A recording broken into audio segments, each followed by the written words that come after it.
he is 100% genuine, and he's really communicates in a way that people can understand.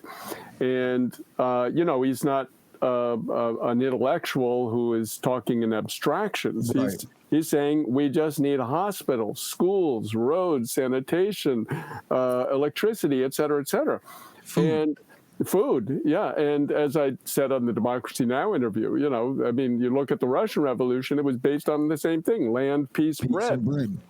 So he's basically taking the essence of all the major social revolutions we've seen in history, social revolutions in the sense that it's not a change just in the, president or prime minister, but in the ownership of the means of production. That's what he's proposing. He's saying, we, the people, need to take over the factories, the ports, the, administration of the state, etc. Like ants in a colony, organize the wealth into a socialist economy, a way of life based off the common needs. And all my comrades is ready, we can spread the seed. And all my comrades is ready, we can spread the seed. And all my comrades is ready, we can spread the seed. All right, hey, what's up, everybody? Welcome to another Subversive History interview. Today we are continuing our educational quest regarding Haiti, and we are very lucky to be joined by Kim Ives. Kim is a filmmaker, a journalist, and a representative of Haiti Liberté. He has been featured on Al Jazeera, Democracy Now!, TRT World, and many more. Kim, thank you so much. He recently co-directed a series with director Dan Cohen regarding current events in Haiti. So, Kim, if you would just please give us a brief introduction of who you are and kind of what you do so our audience knows who we're speaking with. Right. I am an editor and a journalist here at Haiti Liberté, and I also work with an outfit called Crowing Rooster Arts, which makes films. So I've spent most of my last 50 years of life working as a engaged journalist, shall we say, around Haiti, making films and working on newspapers, basically in the role of pushing back against the mainstream narrative, which is always trying to mislead and confuse people. So I was raised in a Haitian family, basically, and that meant that I was well suited to get on that particular barricade of the informational war and ideological war. So that's what I've been doing for the past 50 years. Amazing. So the one thing I did want to ask is exactly how long have you been doing work with Haiti? I think you mentioned it, but your first, or I don't know if it's your first project, but the first project that we're going to be talking about yours today is a film called Bitter Cain that I believe was released in 1983. So I imagine you had to be doing work probably years prior to 83 to really even be in the position to make a film such as that, correct? So how long have you been having this kind of intimate relationship with Haiti? Well, that's just it. Yeah, it started about 50 years ago. I basically got out of school and immediately was drafted into the Haitian liberation struggle. And we used to go around with a slideshow. I don't know if you guys even know what that is, but, it's like a carousel, and it would, ka-ching, ka-ching, ka-ching, and I'd give it talk afterwards. Yeah, right. And then the Haitians said, no, this isn't quite going to make it. We're not going to do it with a slideshow in the station wagon. We need something that we can show on the big screens around the world. And that's where Bitter Cain was more or less my first mission, my first task. And so that was basically 6-7 years in the making because it was a very difficult thing. Nowadays, you can make a film with your iPhone, but back then you needed a Aton or an Eclair or a Ariflex camera and the Nagra, and it was, a whole different kettle of fish back in the days of 16-millimeter film. Right. And under a dictatorship, it wasn't easy. So that was the big challenge of Bitter Cain. We managed to do it and, got an award-winning film out of the process. And then I spent years doing newspaper work, basically starting in 83, the same year Bitter Cain came out. And so that is really an alternance between print and film that I've been doing. So under a dictatorship with secret police, You Right. managed to lug around this gigantic camera around. I assumed like transportation was like few and far between. Oh God, it Like was. the price of fuel and everything at the time too. Well, yeah, I mean, it was maybe better than it is now, but yeah, it was the biggest challenge was how to do it without being picked up by the paramilitary force of the day called the Tontomacuts, who were sort of the eyes, ears, and fists of the dictatorship, the Duvalier dictatorship of. But this was under Baby Doc, Jean-Claude Duvalier, and his father, Papa Doc, was in power since 1957.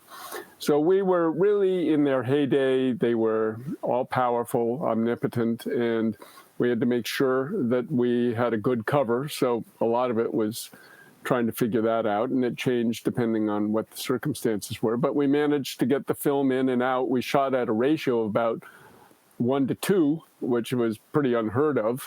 Usually it's 1 to 26, I think was what they proposed. But, you know, every 5 feet of film that we shot, we had to really plan it out. So. Right. I think the film is amazing. You know, even going back, you know, it's maybe a few decades old, but I think that's what we're going to talk about. Is that it seems like a lot of the issues in that film are still very present today. But before we get into those specifics, I have to just ask you, because I'm a huge fan of this book. Is the name of the film based on bitter fruit regarding Guatemala? Was this something that was inspirational to you to call it Bitter Cain? No, it's funny, but I think there have been a number of bitter titled books and films. But no, Bitter Cain was just at one point the word came up, Bitter Cain, and we just liked the ring of it. It was like cellar door or something, you know, that just had a certain ring to it. So we stuck with that, and it sort of fit the film. Okay, great. So with that, I want to start with one of the opening clips of the film, and I think this kind of like encapsulates what I would consider the opening thesis of the project. So if we could just pull that up, and maybe we could just like ask you about this situation specifically. In the past 10 years, thousands of Haitians have fled their country on a journey that brings them face to face with deportation, imprisonment, and death. Their flight seems a paradox, since it comes in a decade when Haiti has received more international aid and investment than ever before. But this foreign aid and investment are changing the basic structures of Haitian society, and thus, in fact, are causing the flight of Haitian refugees. So that kind of is like alluding to what, or that's kind of directly about what I was alluding to earlier. You know, there's so much talk about Haitian migrants right now. Ever since Donald Trump made those comments during the presidential debate and all of this controversy surrounding Springfield, Ohio, when I hear that and it says, oh, there's a migrant crisis coming from Haiti, and that, oh, they've been receiving all of this aid, so why are they so poor? And there's foreign investment, and it seems that this aid is actually seems to be hurting Haiti more than helping it. And I say that also with I just have recently been reading this book, Aid State, by Jake Johnston, which has talked recently about the aid dependence of Haiti. So I just need to ask about that 30-second clip there. Like, you know, the situations that are going on then 40 years ago when you released this film seem to not have been ameliorated over these past 40 years, despite aid and investment. Correct? Would you say that that's correct? Correct. Yes. Basically, the films that I've done and that we're going to see today, I guess, Bitter Cain and then the Another Vision series, really bookend a period which we could call the dismantlement of the Haitian neocolony. Originally, the neocolonies, the way the U.S. set it up after they invaded Haiti, Nicaragua, Dominican Republic, the Philippines, etc., was they would set it up with a strong man, a tin horn dictator, you know, who would have the army and they'd go out and crush riots or peasants or whatever it was. And a lot of that we look at in Bitter Cain. But really at the beginning of the 80s, during the 70s and 80s, it all began to shift, and they started to say, okay, these tin horn dictators aren't working out so well. We have to find a new paradigm, a new formula. And what that was the International Peacekeeping Force, the UN. We're going to put in people to govern the place through these phony baloney elections, the same way we have in this country, in the US, where the candidate who gets the most money wins. And then, if there's problems, we'll send in the UN, basically cheap soldiers from around the world. And we'll say it's the world, stopping this. So this was their way of basically stopping all these Che Guevaras and revolutions that were being spawned by these terribly arbitrary and corrupt dictators. So really, that's the Haiti we're looking at there. And there's an economic shift coming in at the time then, too, because really neoliberalism is beginning. And these colonies were mostly being used to suck out raw materials like agricultural product, bananas, right? Banana Republic, pineapples, sisal. Haiti was making rubber. It was a disastrous project for the Second World War airplanes. Sugar cane, of course, and coffee, etc. So mineral extraction, bauxite, nickel, gold, whatever. So they were mainly used for that, and they would use these people for that. But pretty soon, it was getting to the point where they were starting to say, hey, the people work cheaper there, cheaper than here in the US. Let's send the factories down there. So really, that's the beginning of the dismantlement of what was a fairly stable economic system, as exploitative as it may have been, in Haiti for about, let's say, 60, 70 years since the Marines intervened in 1915 for the first time. So they're starting to send down more and more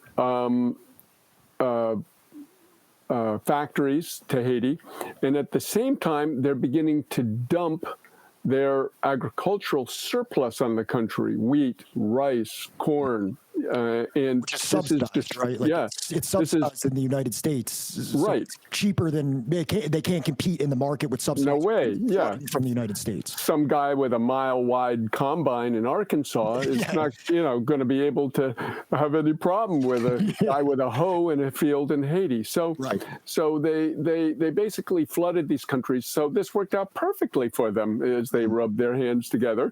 We destroy all the peasants, and now they end up workers in the cities. It's so like that's the enclosure of the commons. It's like the enclosure of the commons all over again. And exactly. And so now the whole world system begins to shift. And pretty soon we're not doing any manufacturing in the United States whatsoever. It's all being done overseas in these cheap labor havens, of which Haiti was, as it always is, the pioneer. And then gradually, this destroyed the societies to where you got to the point where you had such a huge lumpen proletariat in the cities, where 5% maybe of the city's population. When we're filming Bitter Cain at that time, the population of Port-au-Prince was about 500,000. Now it's 3 million. So a lot of those people are surviving just by hawking bottles of Coca-Cola and, broken radios. And, just it's a very difficult situation. And that's really Bitter Cain is showing the beginning of that. It's amazing that Johnny. Okay, yeah, Johnny, did you want to say something good? Yeah, so I believe the filming was in 1983, and if I'm not mistaken, 1978 they had culled all of the Creole pigs in Haiti because they diagnosed them with Asian swine flu. So it took such a ridiculous level. They literally killed all of the pigs that they could have possibly relied on. That's an interesting talk about subversive history. That's an even more interesting. It wasn't 1978, I don't believe. It was 1982 or 3. My bad. And this was because essentially they were trying to sabotage Cuba. Right. And so they were flying these pelts, which were impregnated with swine flu, in a Cessna out of Port-au-Prince Airport out over Cuba. Well, they dropped the pelts and some swine food started, but the Cubans had it together and they immediately quarantined it and they, stopped the thing short. But somewhere in Haiti, this thing spread. And all of a sudden, all of Haiti, or a lot of pigs in Haiti had swine flu. Well, again, they rubbed their hands together at USAID and all the pig farmers, and they said, "Oh, great! This isn't. Let's turn this into an opportunity." And so, right. Life gives you lemons. Yeah. So they massacred, even though a lot of them weren't sick. They massacred all the Creole pigs, these very hardy black little pigs which could eat, cardboard and survive. Yeah. And they brought in these big, what were they called, the cochon creole, the white pigs, which were these big fat things which needed concrete floors and air conditioning and everything. And they died like flies, but they brought them in. And the destruction of the Creole pigs is a very seminal period. There's even a film about it where they, really destroyed Haitian agriculture because the pigs were basically your bank. When you needed money, you sold your pig. And anyway, that's that story. So you actually were specifically referring to this time period that we were kind of equating to the enclosure of the commons, where maybe someone who would have been agricultural or even subsistence farmers are effectively kind of robbed of their land, and then they all kind of have to make this mad dash into the city centers to now sell their own labor as their only commodity. We actually have a clip that kind of explains this. That's from your documentary. It's the next clip that we have in line here. So it's actually kind of fluid that you just brought that up, and we can actually illustrate that right now with the clip.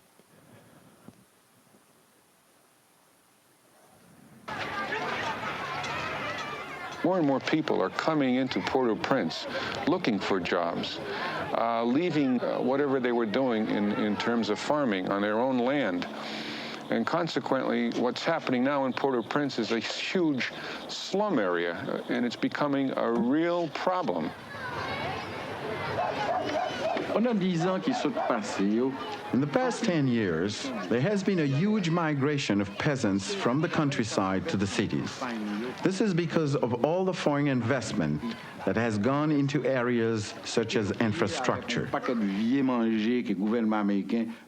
the U.S. builds roads, dams, and canals in the countryside, paying the workers with surplus food, which they can't sell anywhere else, this makes the value of the land rise. Then the big landowners kick peasants off the land so they can rent it to foreign companies. So yeah, like you kind of like what you were describing right there. I think that clip kind of succinctly kind of illustrates everything that you were just saying right there about how it is the foreign investment that is actually causing this kind of like because I think that's the image that a lot of people have of Haiti in their mind. It's like the slums that are around Port-au-Prince and the shanty towns or whatever you would want to refer to them as. But this is something that was what you would say is like the direct consequence of this foreign investment process. Yeah, essentially the flight of humans from Haiti is in the face of the flight of capital from the U.S. The U.S. industries, capital setting up in Haiti basically was pushing people first into the cities and then onto the sea. And that's, we can bring it to the present day with the Biden program and giving people visas. They're trying to do it more humanely, shall we say, at this time, but it's the same process. Got it. Okay. So we do have another clip here, and actually this is going to maybe get a little bit more into the specifics of the incentives that are afforded to the American companies that were going to Haiti at this time. So we can watch that one now.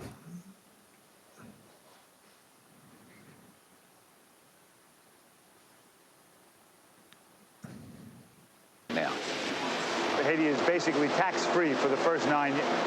In the industrial park, which is financed by Inter-American Development Bank and the Haitian government, it's tax-free for the first 9 years. And after 9 years? After 9 years, there's a graduated scale as far as taxes are concerned, but that scale is very minimal. In addition to the tax holidays and the entrance of duty-free materials and equipment, and also all this material goes out of the country duty-free, there is also another advantage that Haiti has that most people are not aware of, and that is simply that there are no restrictions on the repatriation of capital. The dollar is allowed to circulate freely, and there is no restriction on the dollar leaving the country as well.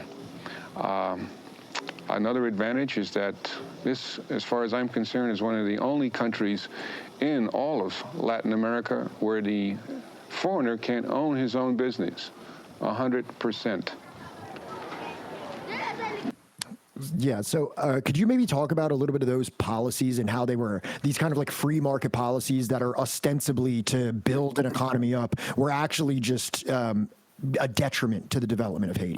Sure, they were free trade zones, as they're called, and they're like a cancer which is spread all over the island now. I think the Dominican Republic has 33 of them. Haiti has 3, basically. The one we're filming there in Port-au-Prince, right near the airport, Sonapi, and now there are 2 more in the north.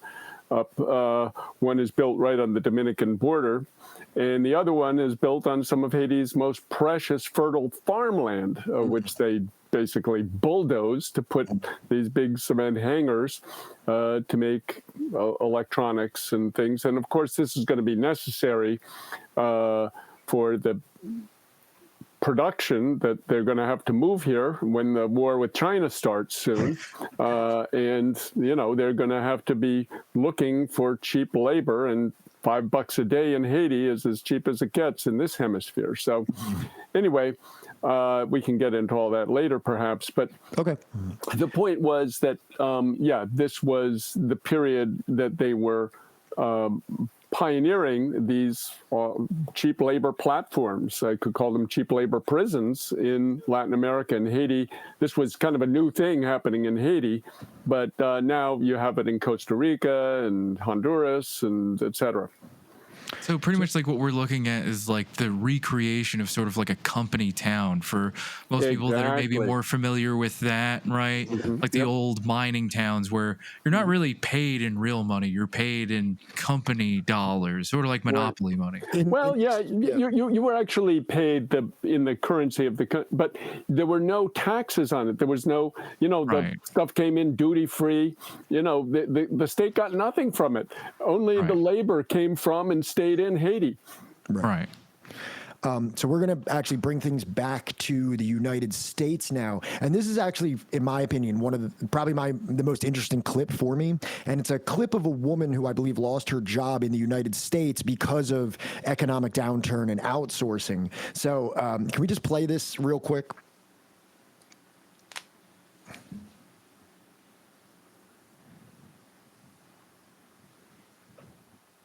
Imprisonment and deportation.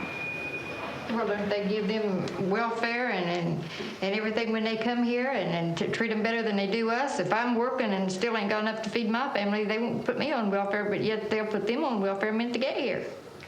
Put who? The Haitians or anybody else that comes. You think they do? Even the Mexican people, if they come across the border, well, they just give them a handout and say, come on, stay here.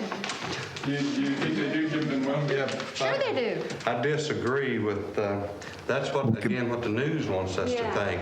Yeah. I think if you look Shout out to that man. a lot of states where these little, or they call them little business people, they look for people that's out of work, don't know their rights, and mainly Cubans and other people that are exiled or runaways from other countries because of the oppressed conditions.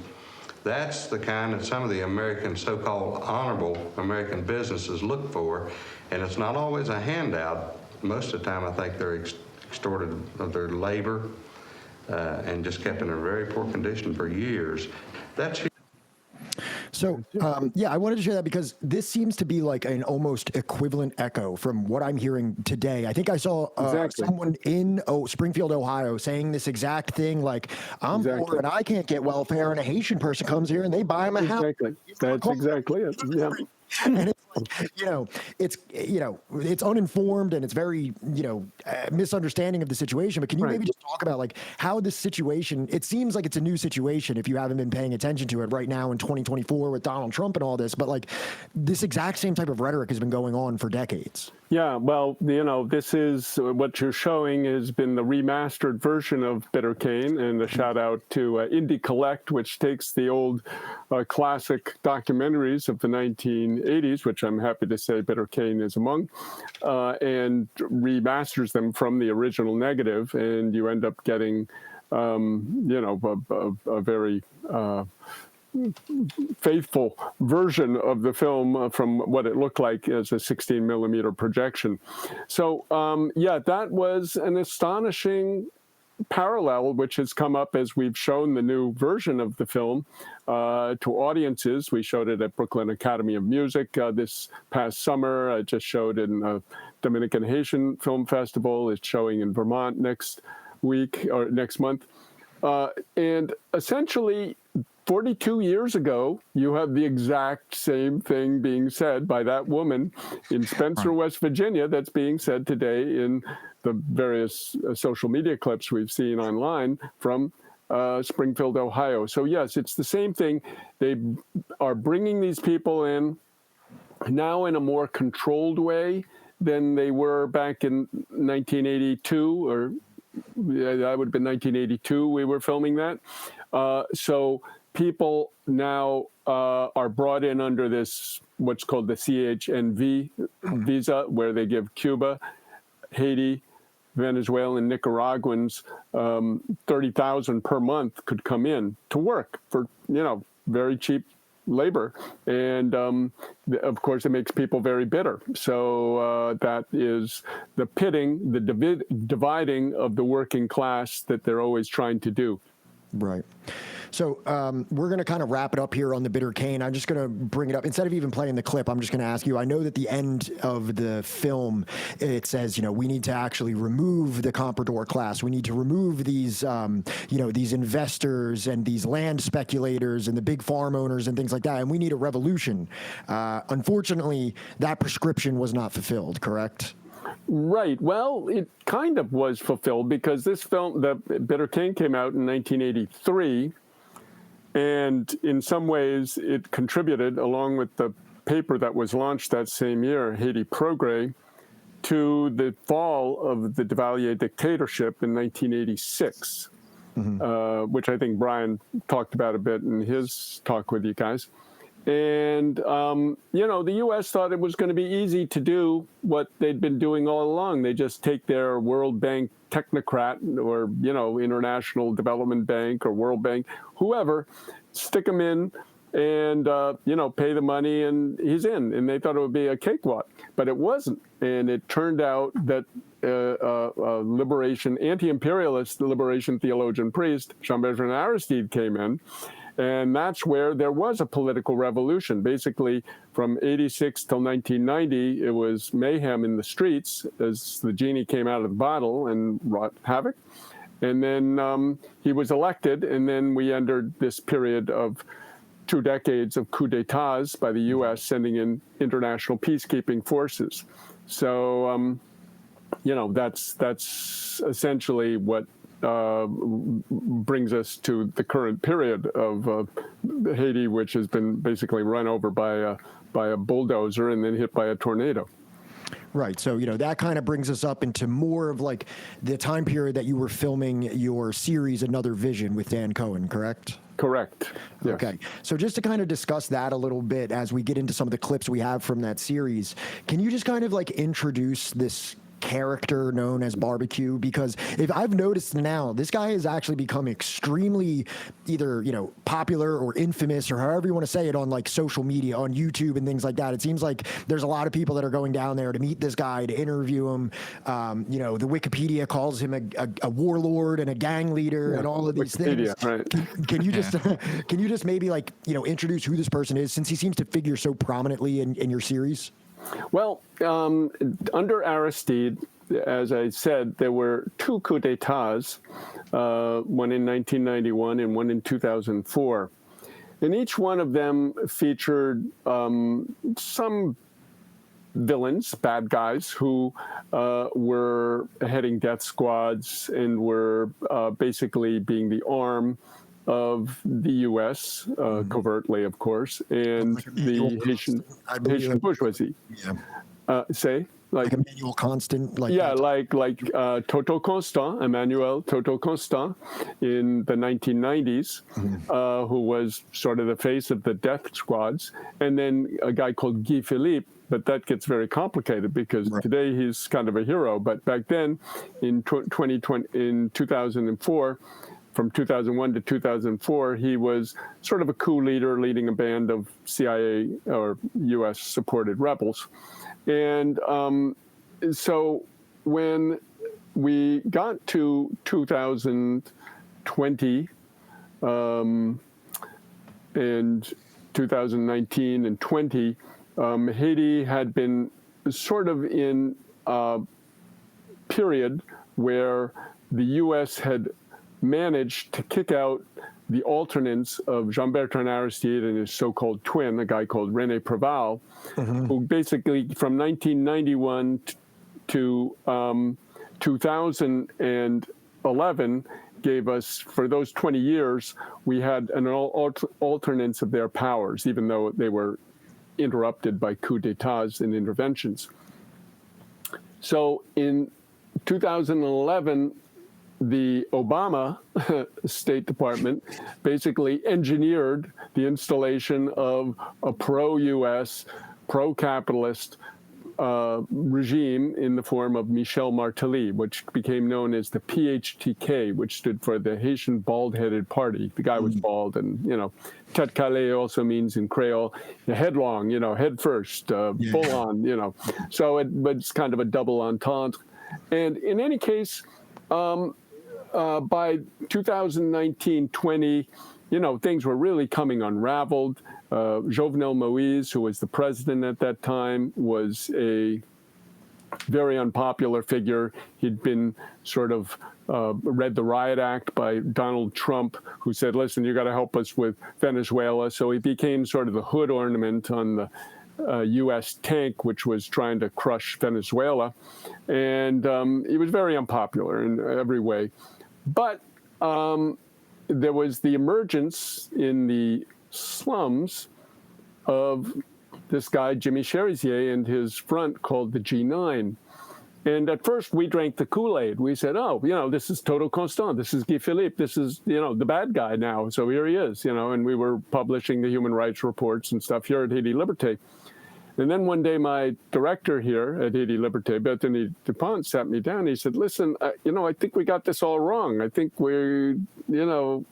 I've been watching this guy who basically was doing his own videos and, putting out his message. And he said, I think the guy's interesting. Go meet with him. So I went down. I was sent down to Port-au-Prince, and I spent a weekend with him, 2 days. And I came back and I told my director, I said, man, you were right. This guy is the genuine article. He's the real McCoy. He's an amazing, figure. And, I mean, as a Marxist-Leninist, we're sort of taught, okay, it's kind of a revolutionary vanguard party which comes in and will sort of impregnate the masses with the ideas, and the revolution will happen, as maybe it happened in Russia or China or Cuba, et cetera. But this was really organic, right out of the population. So anyway, that's where that came from. So he, sorry. Yeah. No, you're good. Just good. I was going to say he definitely, what's the phrase? The marks of capital are all over my body, right? He definitely delivers that message. Yeah. Honestly. So in your second episode of Another Vision, barbecue, I think kind of, and the reason I'm calling it barbecue is my French / Creole is even worse than my Spanish. And if you know how bad my Spanish is. Barbecue is fine. People call them barbecue. Yeah, it's okay. But it didn't come from him burning people. It was just a kid. His mom sold barbecued meat, and, that's how he got it. So we actually have a clip here of him kind of explaining the goals of G9. So we can just play that now for audience, and then I just have a follow-up question regarding it.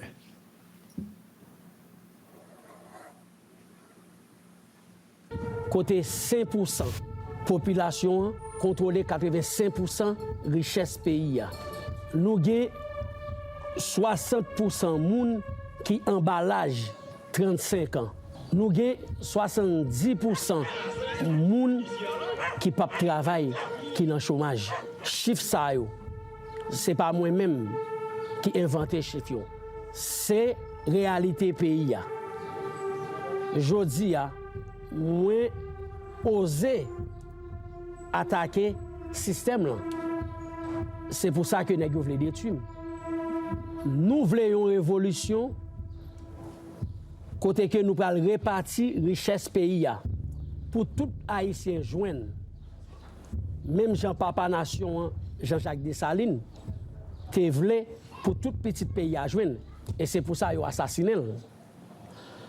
Nous voulons une société côté que c'est pas sous couleur peau, côté que c'est pas nos mamans, c'est pas nos papas qui déterminent chance dans la vie. Ni tout, c'est pas dans qui zone ou sorti qui détermine si n'a libéré ou si n'a condamné. Haïti n'a privé. Haïti nous voulons. Son Haïti qui investit dans propre petite terre. Son Haïti qui investit dans la production locale. Ça nous doit connaître système ça qui l'a jodi. Son système qui ba yon ti groupe moun toute richesse pays. Nous-mêmes nous proposons un système qui voulait tout bagaille mais pour tout le monde. Over the next year, the G9. And if we were still in the Cold War, the U.S. would not miss a chance to take that guy out. Well, they're actively trying, and that's kind of my follow-up question here. Well, that was is that, you know, all these reports, the Wikipedia, Vice, the State Department, they call this guy a gang leader, a warlord, and all of these things. So, like, you know, my question to you is, with all your intimate experience in Haiti and the time you've spent on the ground and everything like that, do you believe that that message is sincere? Absolutely. No, that was, and he's shown it with consistency since then, because we were one of the first crews to really come and put him out and say, hey, wow, this guy. I mean, Vice, which is sort of an arm of U.S. disinformation itself, did a bunch which sort of vilified him and mocked him and so forth. But no, he is 100% genuine, and he's really communicates in a way that people can understand. And, you know, he's not an intellectual who is talking in abstractions. Right. He's saying we just need a hospital, schools, roads, sanitation, electricity, et cetera, et cetera. And food, yeah. And as I said on the Democracy Now! Interview, you know, I mean, you look at the Russian Revolution, it was based on the same thing, land, peace, bread. You know, so he's basically taking the essence of all the major social revolutions we've seen in history, social revolutions in the sense that it's not a change just in the, you know, president or prime minister, but in the ownership of the means of production. That's what he's proposing. He's saying, we, the people, need to take over the factories, the ports, the, you know, administration of the state, et cetera. So, and land. And the U.S. really saw it before we did. You know, we were so kind of lazy, I could say, in you know, a reflex of going into, and the whole, you know, the brainwashing, even among us, you know, as if we were supposed to be immune. We were affected by it, and unfortunately, a lot of people on the left still are infected by it. And in fact, because of face-saving dynamics, you know, that it's hard for them now to get off their high horse and admit, hey, okay, this guy is something different, and he is really trying to lead something. So now the next clip, I think that this is a really interesting thing, and I'm going to kind of ask you a question once we follow, as a follow-up to this, kind of about his overall popularity. Okay, so we can play the clip first, but then that's kind of like the topic of discussion following that.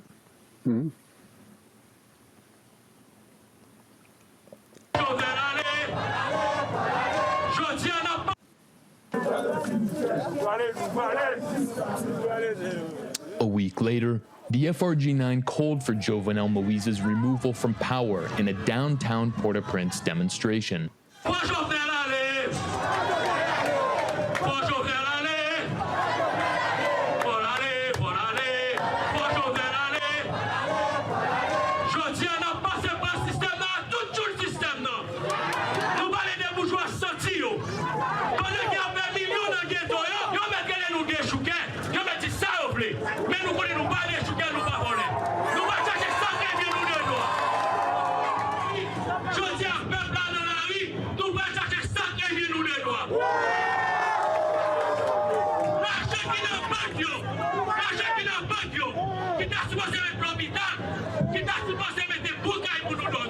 qui t'a supposé créer l'école pour petit. C'est l'argent ça va mettre ça dans l'école pour tuer le monde. Quand ça va utiliser ça dans le monde.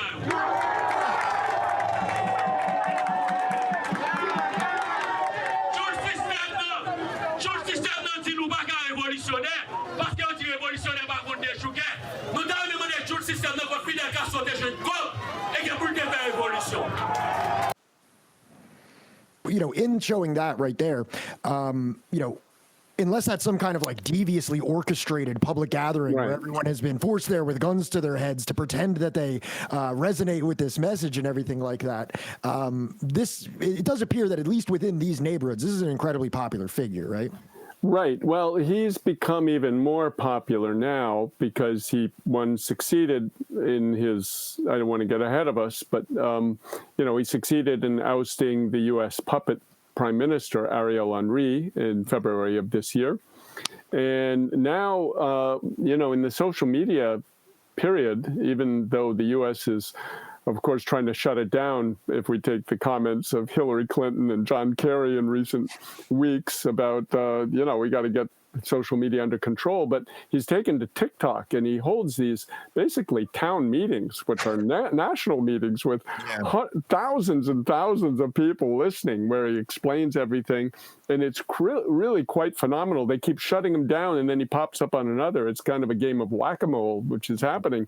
And, you know, so, but, you know, we're in the midst of it. I think, you know, they've just launched a whole campaign of saying, oh, they're massacring the people. But, you know, revolutions are like this, basically, just like you have in a union battle. Which side are you on? Which side are you on? And you have, you know, workers fighting workers because the striking workers are fighting the scabs who many of them have genuine concerns, might have a sick kid at home or, you know, something they have to get money for, but, you know, they end up fighting. So in any case, those battles he's been having with the recalcitrant forces in the country, and of course the bourgeoisie is handing out money and guns and ammo right and left to try to create this division among the popular classes. So one thing I wanted to talk to you about here, especially taking those last two clips into context, right, is that even on his Wikipedia page that I went on, you see this word gang, gang, gang, leader, leader. Right. First of all, it says nothing about any kind of a political perspective or revolutionary perspective whatsoever. I thought that maybe they would have a footnote of saying, like, there is also an alternative idea that this could be like a political revolutionary movement. So my question to you is actually about this term gang, because we've seen throughout history revolutionary or social or political forces, they get branded as maybe terrorists. There's the old adage of one man's terrorist is another man's freedom fighter, and we see, you know, something like Hamas or Hezbollah deemed as terrorists, or like in the case of Colombia, they call FARC guerrillas, but they don't want to call them necessarily revolutionary. It seems like this is almost a new branding label in Haiti to try to disparage and depoliticize this movement by referring to it as a gang. Would you agree to that? Yes, I would. Precisely. It's just really a semantic difference. Back in 1915, they called the resistance fighters bandits. They were bandits in the hills. This was the Cacos, which we talk about in Bitter Cain, and they were to some extent, as I called them on Democracy Now, rural ruffians, you know, sort of hooligans who would come in on horses and do bad things in the city. And people were somewhat scared of them, but they ended up being forged into a fighting force. And very much that's the repeat of what's happening today. They call them, because there were a lot of neighborhood committees who did turn to criminality. And to some extent, ironically, they did it after the example set by the U.S., because in 2004, prior to 2004, you didn't really see kidnapping and so forth going on in Haiti. But on February 29, 2004, a U.S. SEAL team came in, went into Aristide's house, and kidnapped him and basically took him to the Central African Republic. And when that happened, the people said, oh, so kidnapping's on the table now, is it?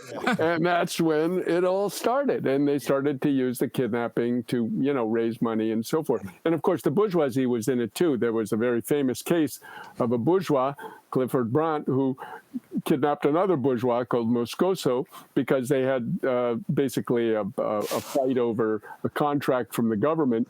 And, again, they were using people, and the people sort of said, okay, if this how you make money now, okay, let's do it. And anyway, so those criminal gangs were basically what Chérizier's organization was built to stop.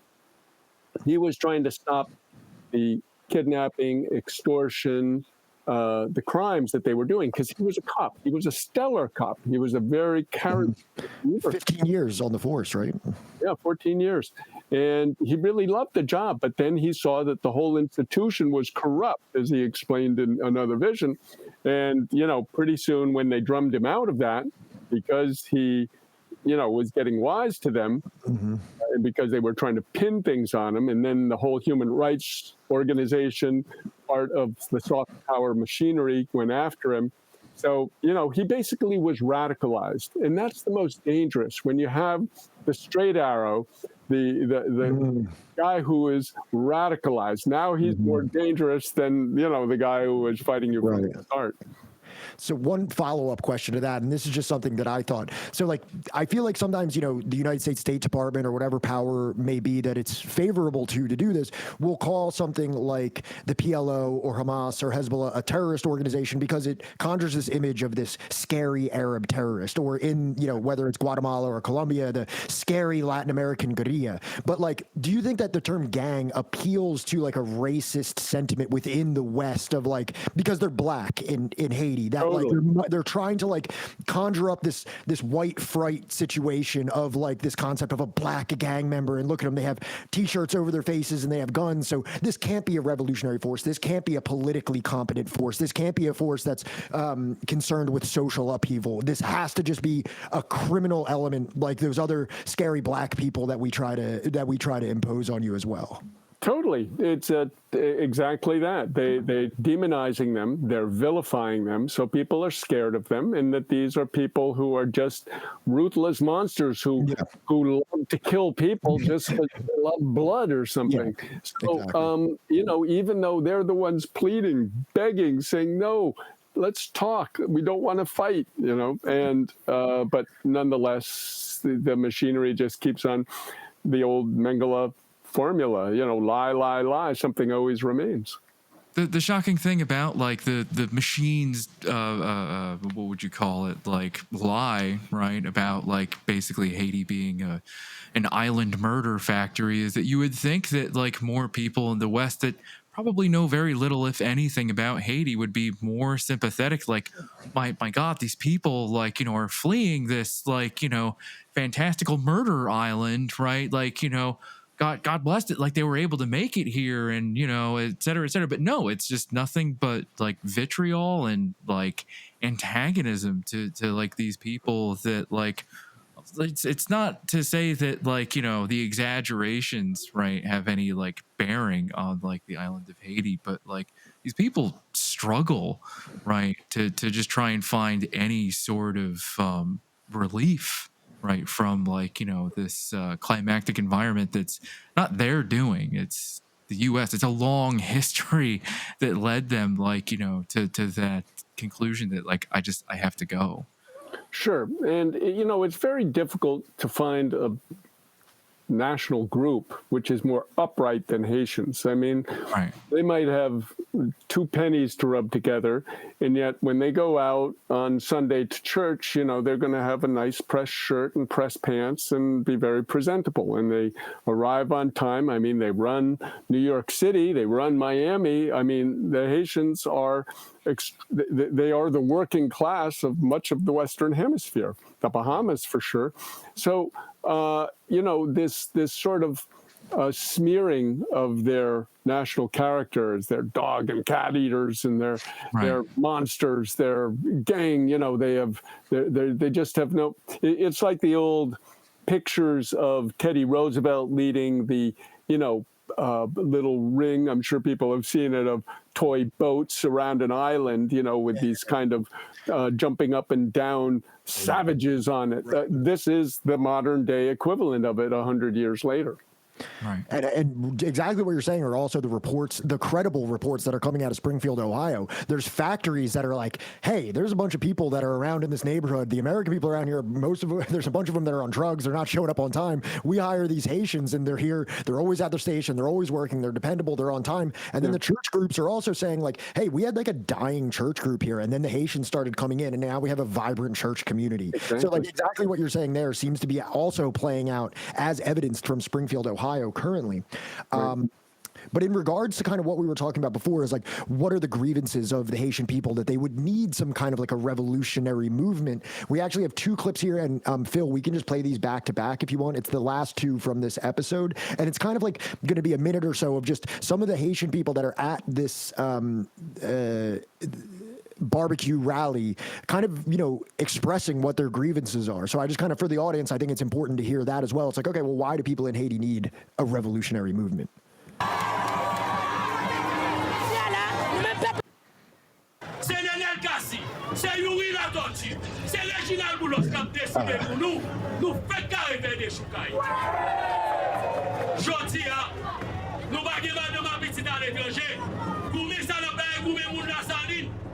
C'est ça l'Haïti nous gagne. Légitime violence, yo tire sur nous, boule tout ça nous.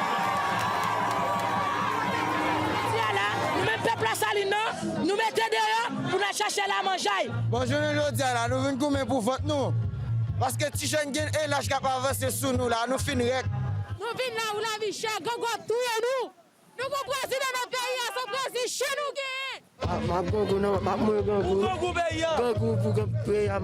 nous. Parce que j'ai petite, famille a petite, n'a mal vivre. Nous besoin pelle, nous besoin pour nous tout quartier nous. Parce que imaginez, nous avons pris gaz, nous avons pris balle, si nous avons à l'école. Parce que guide gars va afficher comme bon, si pas un bon dinosaure, on est révolutionnaire.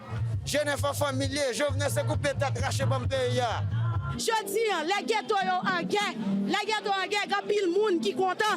Là, n'a goumé entre nous, yo content, c'est normal, c'est là yo fait millions.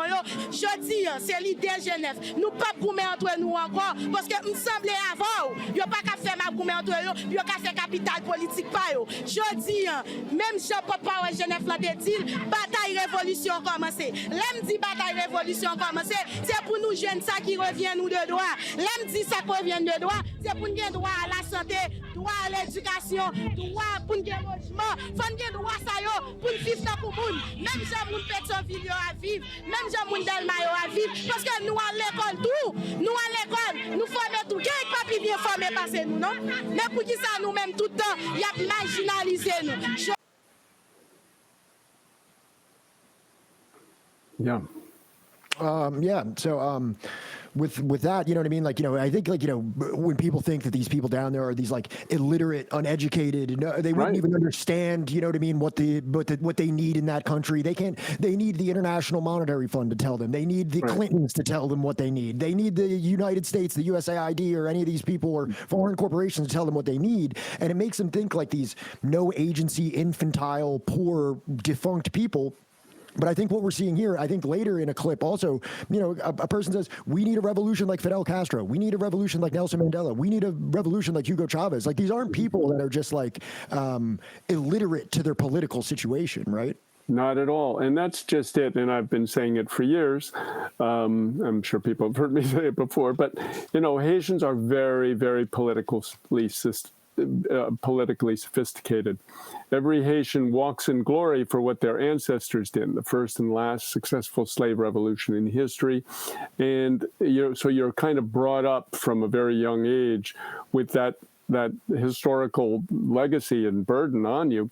And so you can go talk to a peasant on a mountaintop or a guy in the slums of Port-au-Prince, and he might have a much more sophisticated geopolitical analysis than basically Joe Blow walking down the street in Queens or Memphis or is Los Angeles. So this is the reality in Haiti. And it's not to say that they're impervious to disinformation, and for sure the bourgeois-owned radios and, of course, social media in Haiti has done a lot of vilification of this and made people scared. But they're coming out of it, and there's just a huge ideological struggle going on right now as the revolutionaries called gangs go to social media and make their case and debate and dialogue with the people. So the next one I want to show is this is some of what I think because I think people that are watching this, maybe you don't know a lot about Haiti or what's going on there. And I think in my opinion, it gives a validity to, the struggle of the G9. And it's just to see really how dire the conditions that people are living in. Because I think here in the United States, the level of poverty that Haitian citizens have to endure in the slums is just, I've been to India, I've been to Guatemala, I've been to Colombia, I've been to certain places like that. And it's I've never seen such debilitating poverty as some of the things that I saw in the third episode of your series. So if we want to bring up that one, this is from episode 3, and it's a barbecue showing this this neighborhood that's just right here. There you go.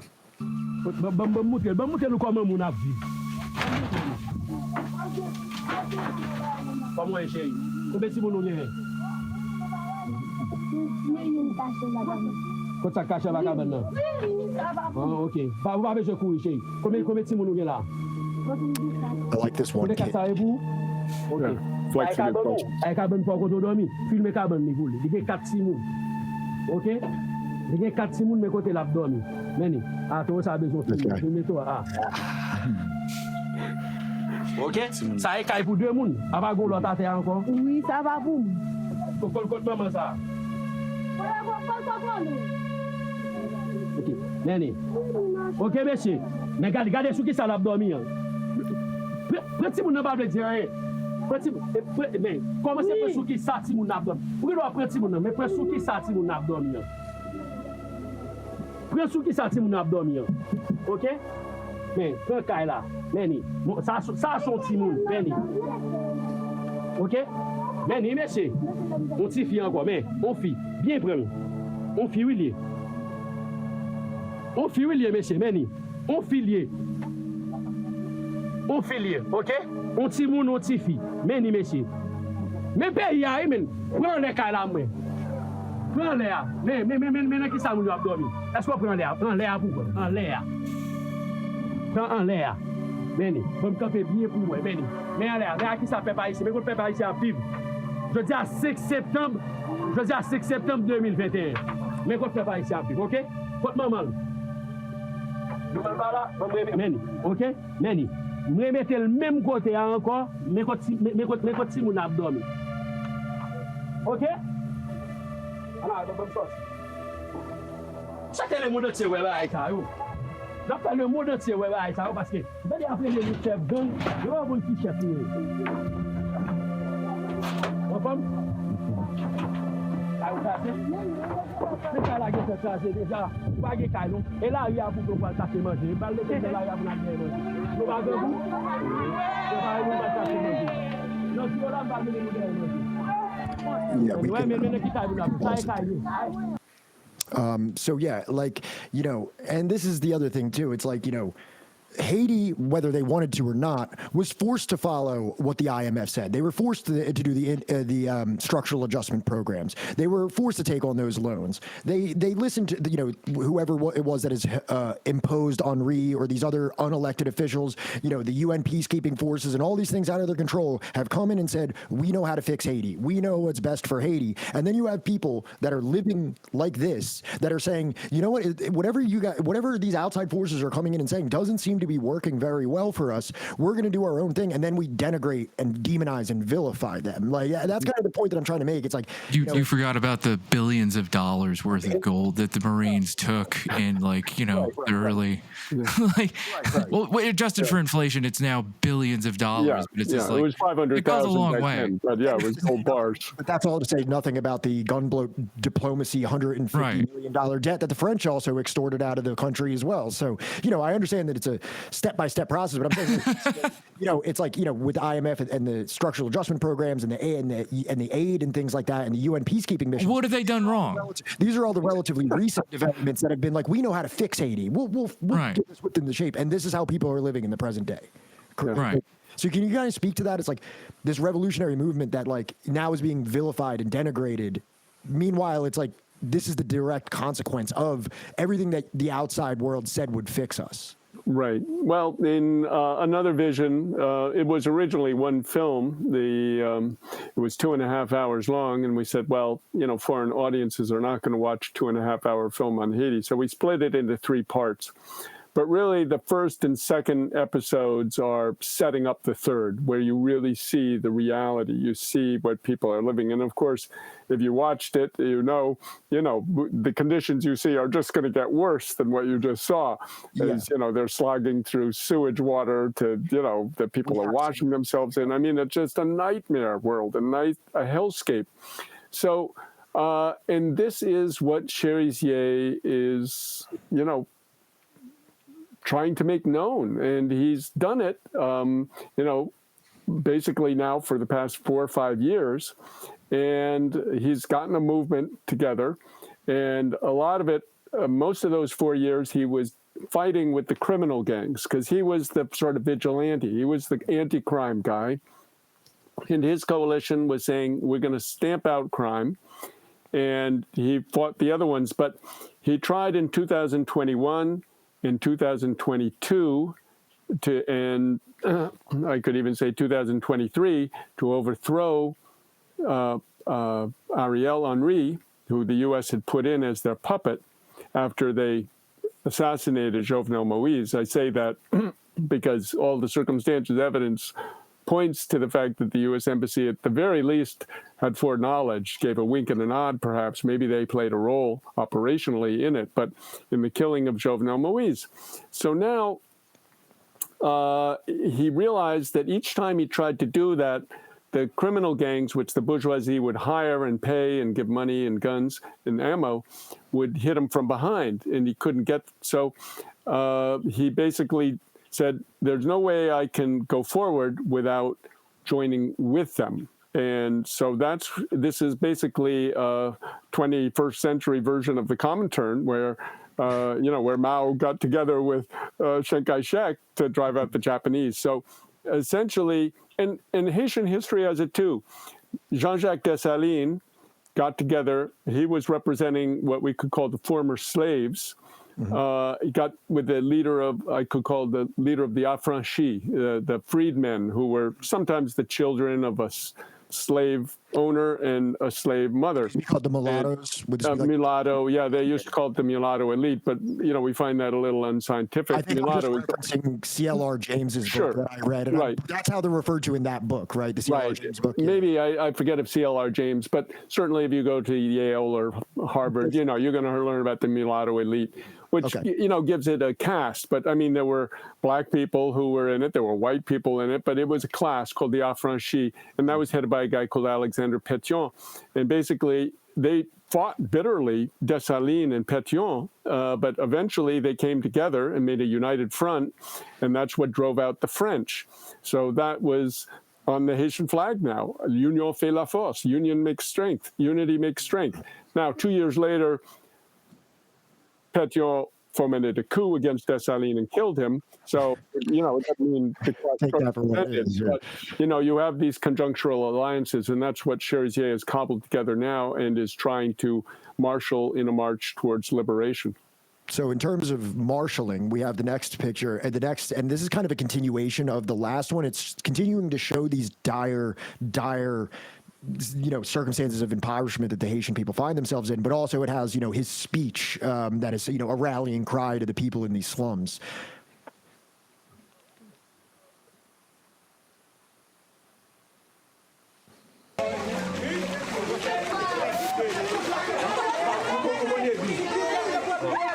moitié. Oui, bon, ici à moitié. Ok, où ça? Oui. Haïtien, l'on a vivre. Et là, on a vivre dans l'eau, on a vivre là.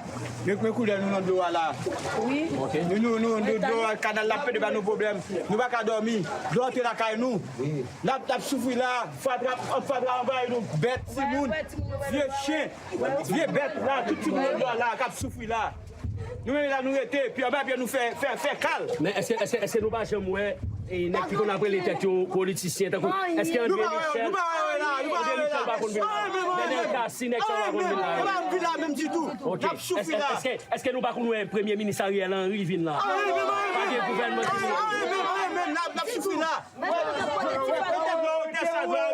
qui ça doit arriver. Regardez comme nous mettez là. Pour de l'eau entrer dans le là. Si bébé a souffert malade, douleur, tout grand monde là souffrir là. Regardez là. Tout en haut, il faudra tout descendre depuis en haut. Envahir nous tout là. Nous mettez là même dans la caille, on va vivre. Nous va vivre là. Tout le monde. Viens madame ça, ouais là. Notre dos. Entrez notre dos là, non, viens madame ça. Pas de aucun monde qui a fait rien pour nous. Si nous-mêmes, nous ne pouvons pas destin pays nous en main. N'est-ce les têtes aux politiciens ne peuvent pas rien pour nous. N'est-ce les têtes aux bourgeois ne peuvent pas rien pour nous. Parce que la mission, c'est que plus comme possible pour voir petit toi pas de nous vivre à l'étranger. Nous ne sommes pas quitter le monde entier, ouais, dans quelles conditions nous vivons là. Il y a toujours pas menti, parce que nous toujours nous sommes parlé au diable pour le peuple. Et si nous ne pas faire partie des peuples là, parce que si nous ne faisons partie des peuples là, c'est pas nos conditions ça nous avons vu. Ça veut dire que nous avons prédestiné nous en main. Faut que nous suivons l'idée zone yo. Parce que nous disons ça déjà, zam ça yo pas là pour faire nous mal.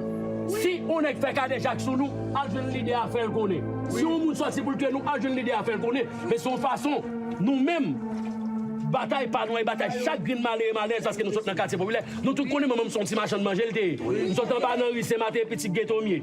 Et parce que ça quand pour pied dans l'eau pour le monde entier, ouais misère n'a vivre parce que nèg yo bail menti. Nous avons toujours dit à goumer pour peuple. On a dit contre peuple là, nous pas faire partie des peuples là. Si nous fait partie des peuples là, nous vivre dans condition ça. Eh bien OK, m'a toujours répété l'empile dans nous grand goût là. Nous mettre pareil nous mettre quoi, on dit c'est pas l'empile et pas l'empile l'a fait. Goumer en long, nous mettons étiquette gang sous dos nous. Nous mettons étiquette bandit. Ça veut dire n'a fait le monde entier ouais ça capable ça et goumer c'est stratégie. Moi pour mettre nous dans jour nous mettre quoi. C'est pas tout oui. Nous devons mourir. Nous devons fermer nous en donc, nous devons fermer nous en donc cannibale. C'est où ça pour nous à petit nous te mettre nous dehors. So yeah, like, you know, I just thought that was like, you know, just kind of wanted to talk to you is like, you know, what is the sense that you get when you walk around these areas, I guess Delma 6 and places like that with barbecue? Like, do you get the sense that he's an immensely popular person? Like, I would imagine if you were just kind of like a warring, you know, gang, like, you know, guys like that, like, you know, you probably wouldn't be able to walk around so unprotected. I mean, obviously he has a gun and things like that, but it's not like there's any shortage of guns in Haiti or anything like that. So it's like, it does kind of lend credence to the fact that he's an extremely popular figure within those communities. Well, in Lower Delma 6, 4, and 2, where is his real base, he doesn't go around armed. He usually has a pistol in his back of his waist, I saw that, his back pocket. But no, he's, you know, I mean, he's beloved. You know, people see him as their protector. He's their guy when they need money for a funeral or for a marriage or for, you know, kid to go to school. They come to him and he, you know, finds a way to get something together. He's the combination mayor, treasurer, protector, police department. And essentially, as the U.S. Has debilitated the Haitian state, and the army and the police and the bureaucracy have all withered, the state has become these armed neighborhood organizations. Mm-hmm. Now, some of them turn to criminal activities, as I've mentioned, but Chérizier, and he says it later in the fifth episode that we've done, Haiti Intervention versus Revolution, is that he said, you know, we pride ourselves in the fact that we never sunk to that level. We never did that. You know, we've managed it. And, you know, of course, the disparaging things they say, oh, no, the guy is just a tool of the bourgeoisie. No, the U.S. and the bourgeoisie have been fighting him now for years, and he's remained consistent. He hasn't sold out. Even on one of his live TikTok sessions the other night with 7,000 people listening, he explained one of the U.S. Embassy attempts to buy him off, saying, listen, they gave me a passport. It has my face, but it doesn't have my name. And if I were to present it to U.S. immigration, they would say, welcome home. So, they're trying everything to neutralize him. But, he just puts it out there. And the guy is truly fearless in that endeavor. He's got a huge machine against him, and he's got a lot of kind of unreliable allies. But, people are really inspired by him from my experience watching. Okay, so at the end of this episode 3, there's a quick scrolling of a situation with a fuel hike, but then that is kind of the first thing that's visited in the redacted episode. So just to kind of summarize that, can we have the first clip of that? It's about 45 seconds of where I think it's Dan Cohen narrating this situation with the fuel hike, because that's kind of an interesting development that I'd like to discuss as well. So let's show that for our audience, and then I have a follow-up question. The gas price shot up 128%, putting basic necessities out of reach for all but a tiny minority of Haitians. Protests that had begun in August against spiraling inflation and chronic insecurity exploded.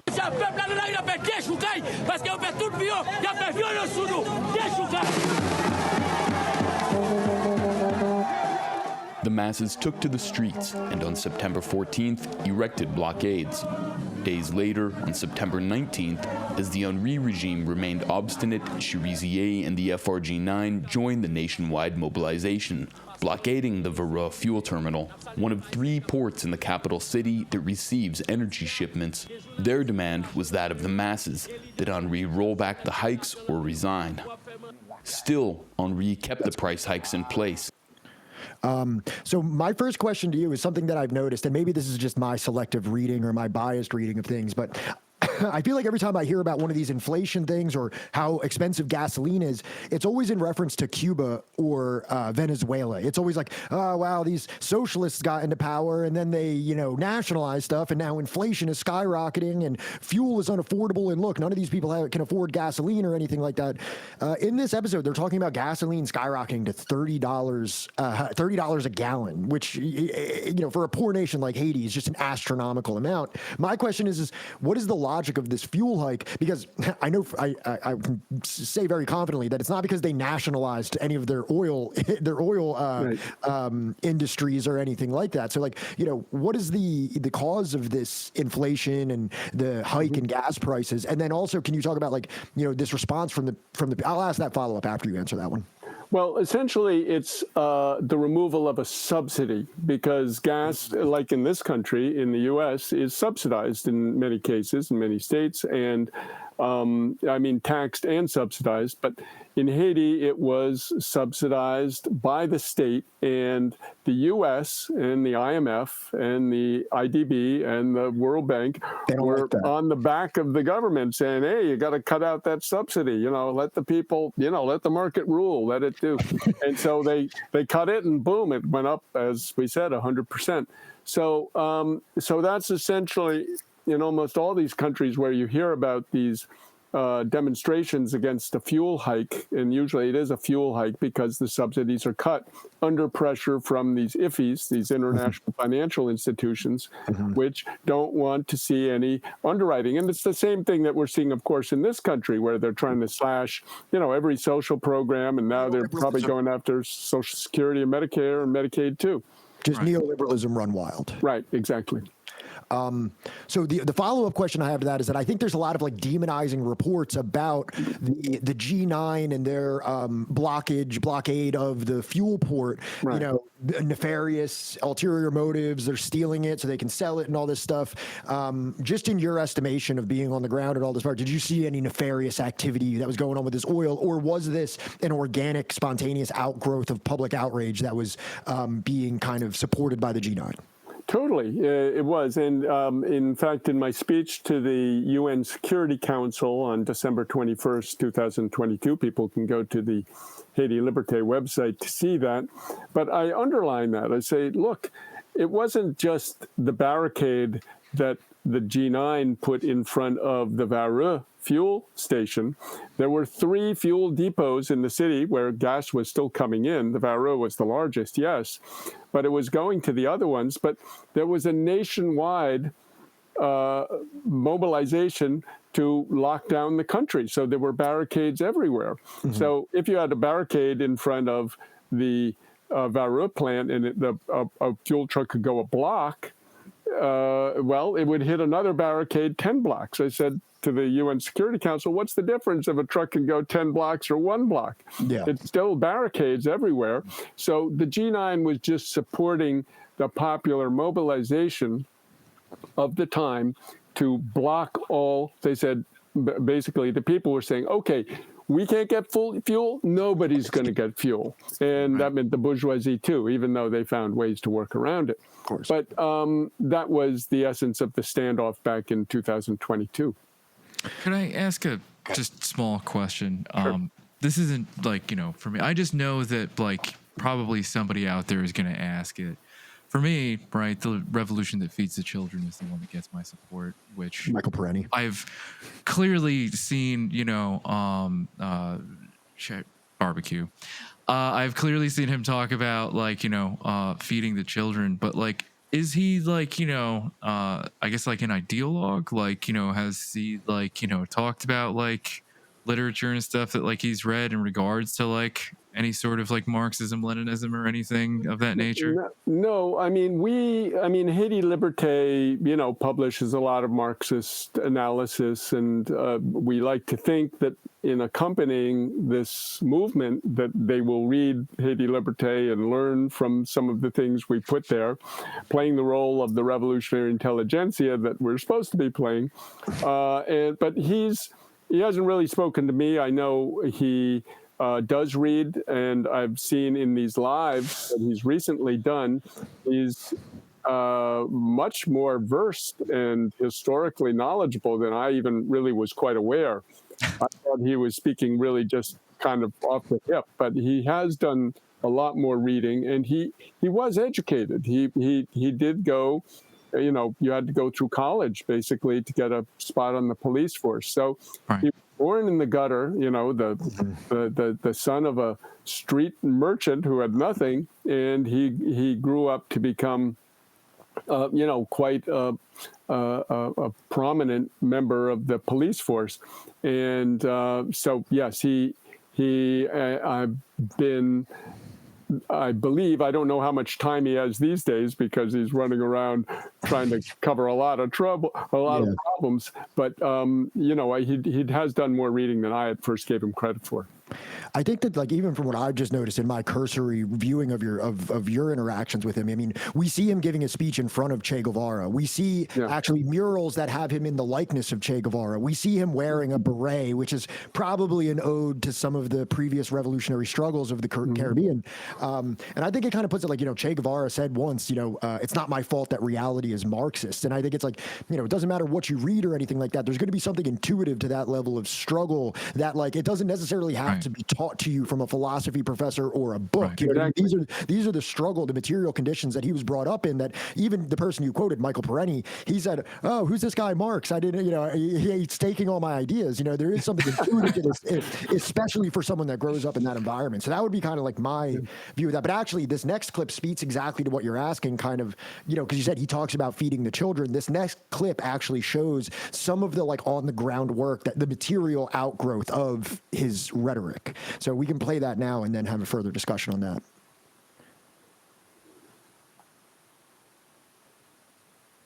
Since our last trips to Port-au-Prince in July and August 2021, the situation has considerably deteriorated.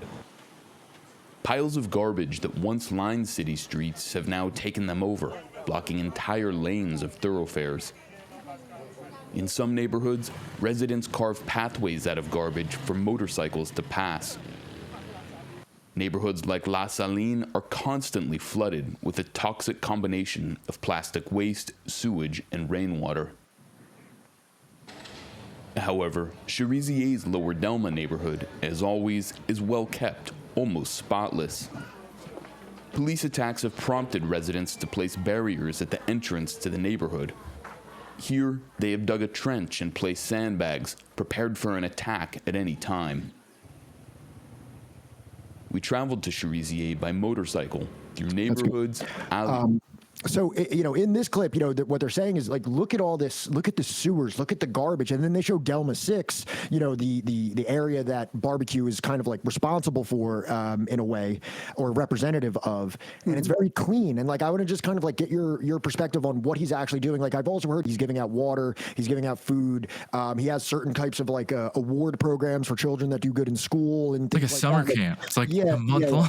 Exactly. Right. But I'm just kind of asking, like, I think the detractors of the G9 would say like that's all nonsense. He's just saying all that. Like, but you've been there in Delma 6 with him, and you've seen the clean. Like, is he walking around forcing people at gunpoint to clean the streets, or is he not just at all.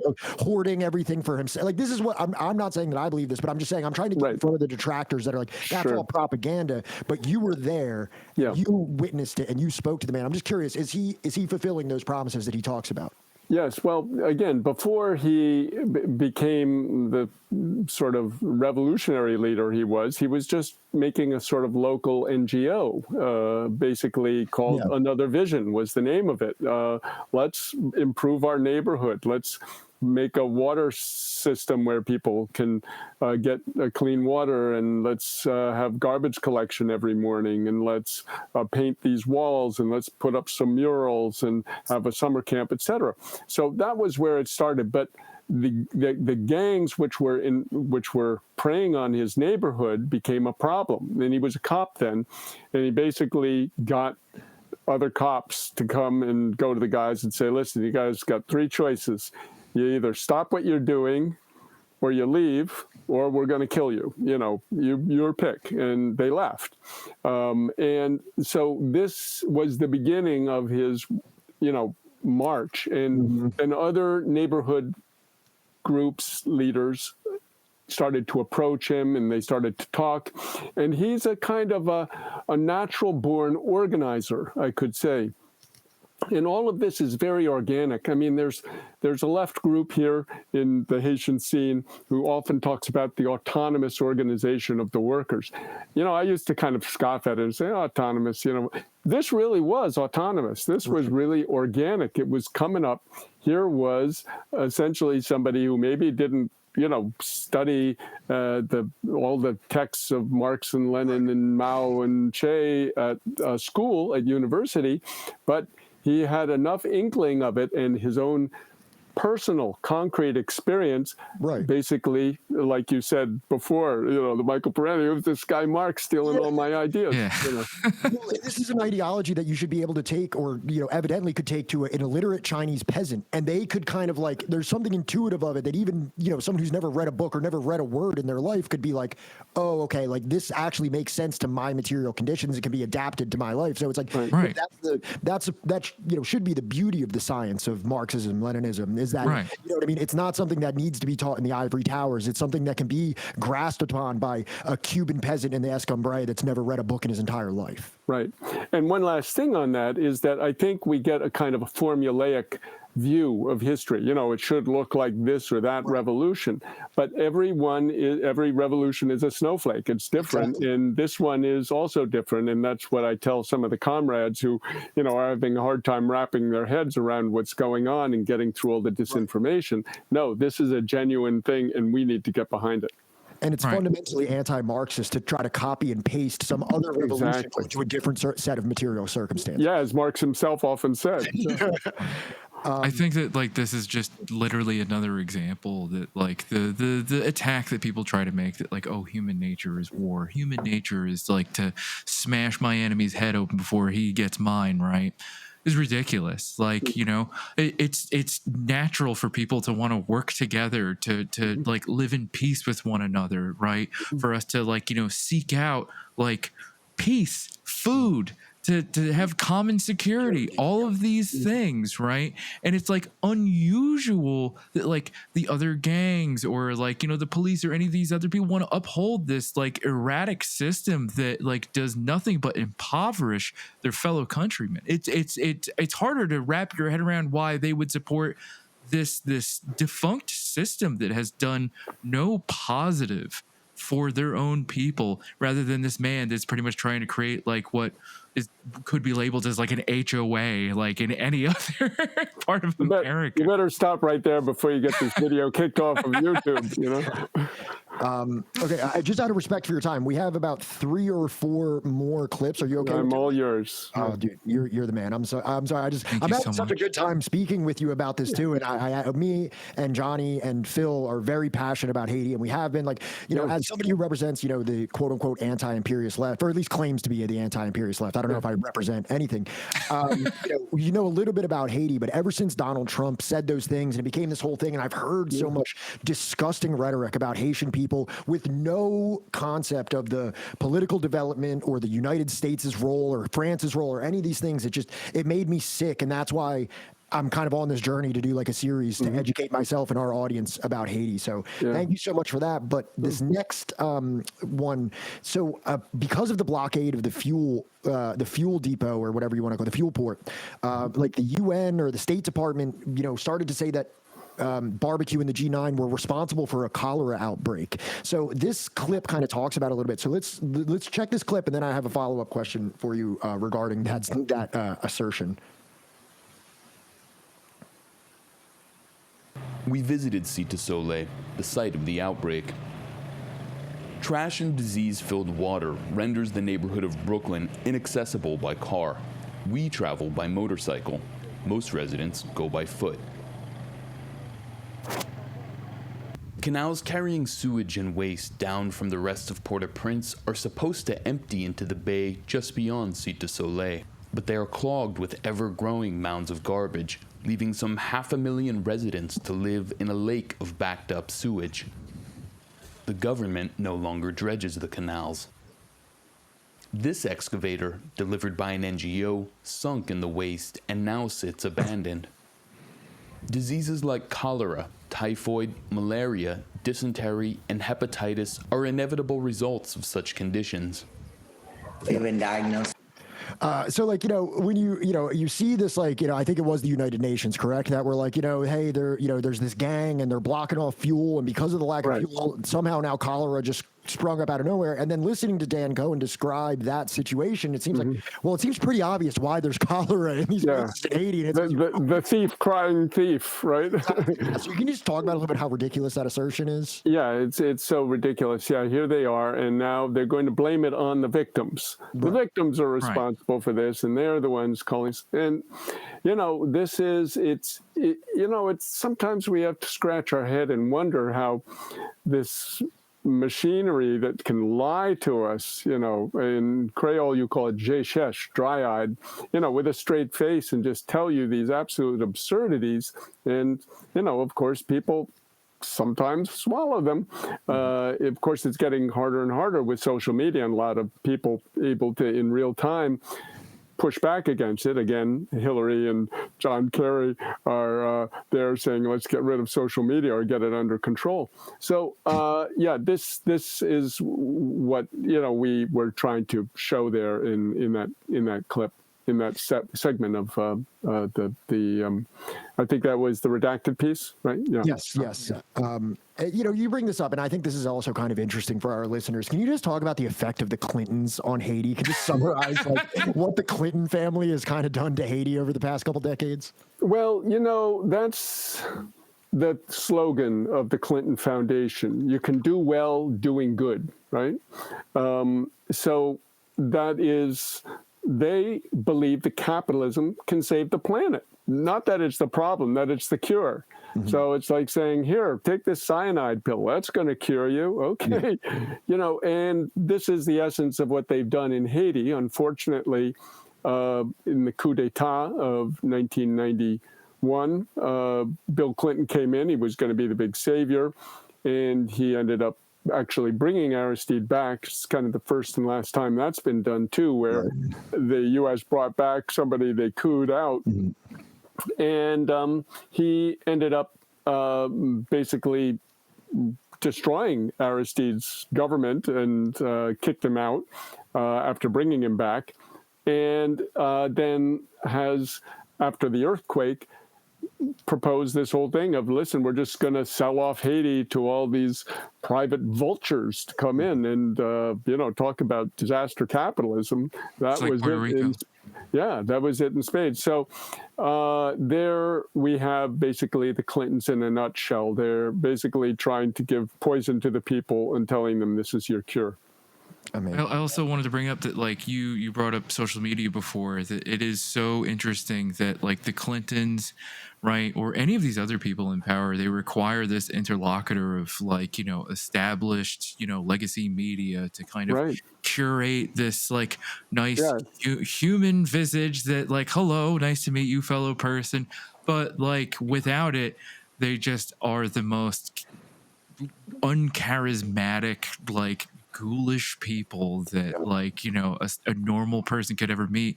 Meanwhile, you put a phone in front of barbecue and it's just like, I would follow that man into sewage, like up to my knee, into the very, like, mouth of hell. I'm pretty sure Kim and Dan both did essentially that, at least into the sewage. Okay, so actually talking about that is like saying, like, oh, okay, well, let's sell off, let's just implement neoliberalism. This place isn't well. IMF structural adjustment programs, market liberalization, free marketeering, all these things. Let's see kind of a little bit what more of the results of that are. So can we watch this next clip? Because I think this is a very telling clip of the economic situation of Haiti as a result of those policies. For these neglected residents, rain is a blessing and a curse. It is their source of drinking water, but it floods their homes and brings disease.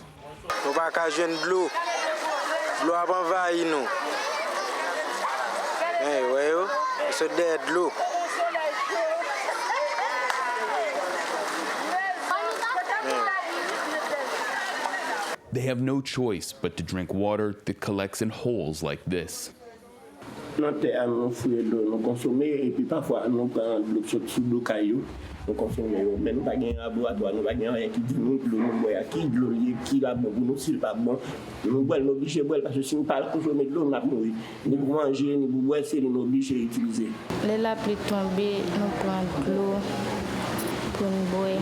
Alors c'est la pluie seulement au Cameroun, c'est-à-dire vous pas gagnez l'autre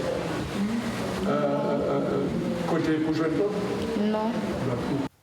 Those who do not survive are buried in a makeshift graveyard behind the clinic, only accessible by this shoddy bridge.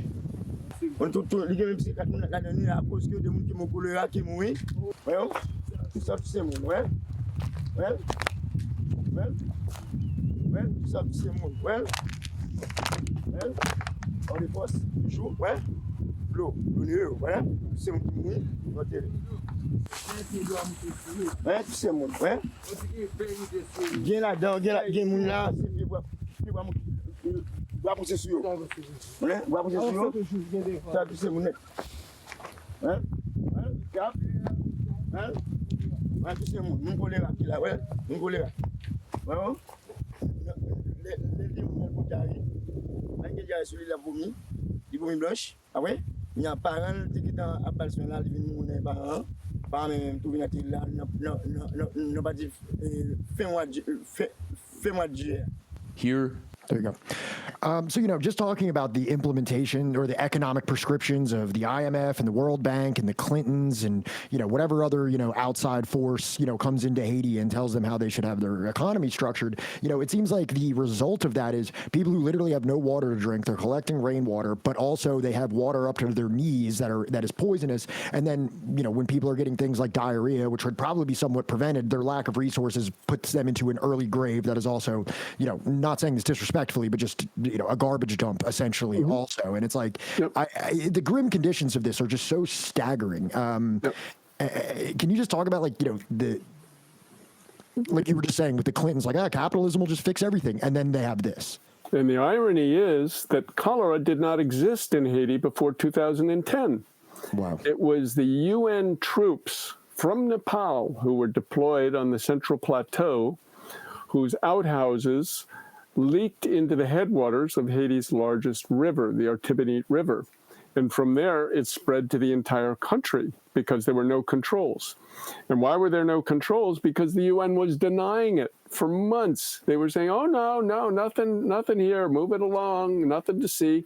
But it was the UN peacekeeping, quote unquote, peacekeeping force that basically poisoned the country and brought cholera in, which now has killed tens of thousands of people.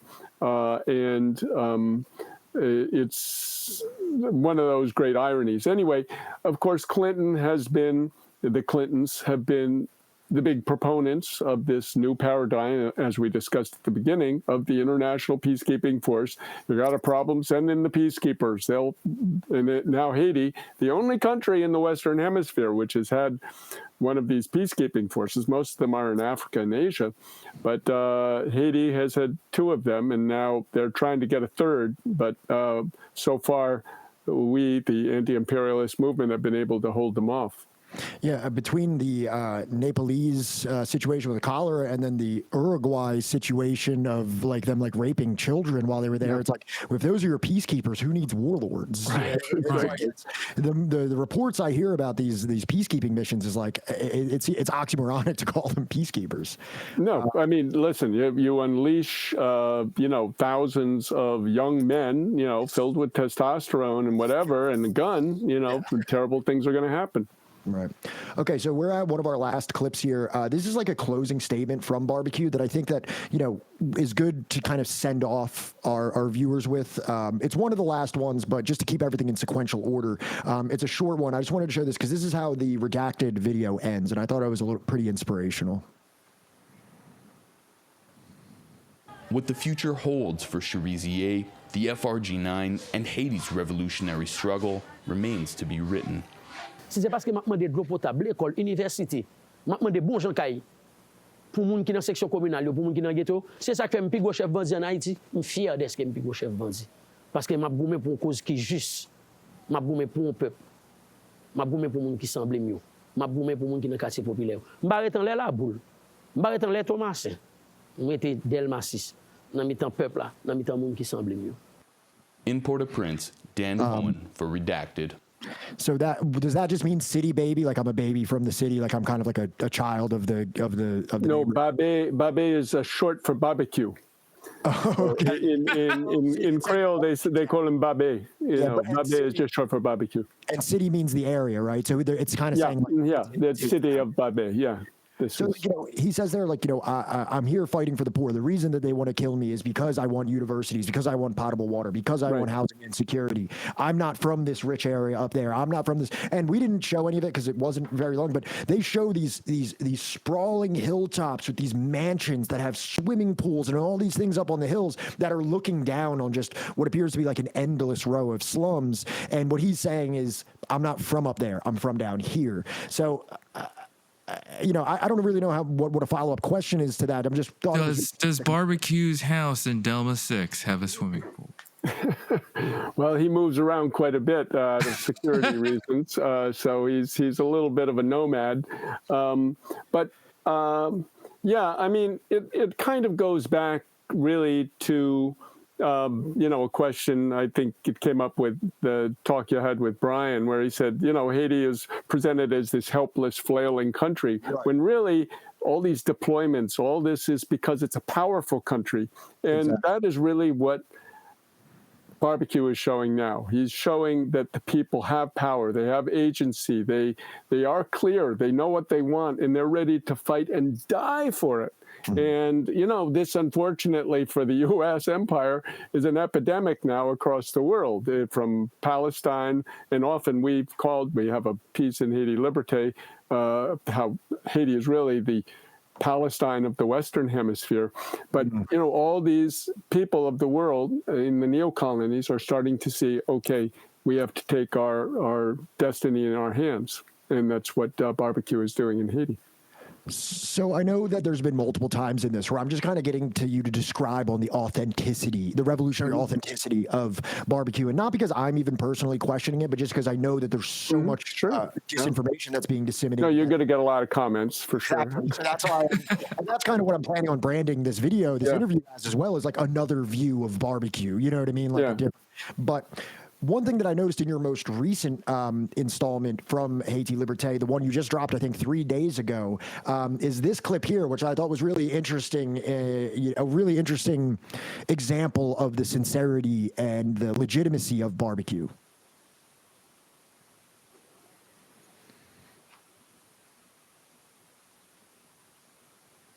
People really need now is food. Yo besoin manger. Yeah. So we have to get food for them. I think so. One of the key figures involved in both the peace accord and the community projects is Father Tom Hagen of Hands Together, an NGO that builds schools across the country. My role wasn't that much. It was just kind of like a suggestion, because we've had a couple kind of truce before, and but interesting, not many people have even come to say, hey, this is a good thing. Nothing at all. And I wonder sometimes if it's just you know, have a suspicion that maybe the people want these gangs to be called bad people or bad gangs because they use them for different reasons, political reasons and whatever else. But I'm willing to stand up and say, hey, there's goodness in them. And I would bet my life on this guy. He's a good person. We're going to put more classes on the other side there, too. But the Henri regime...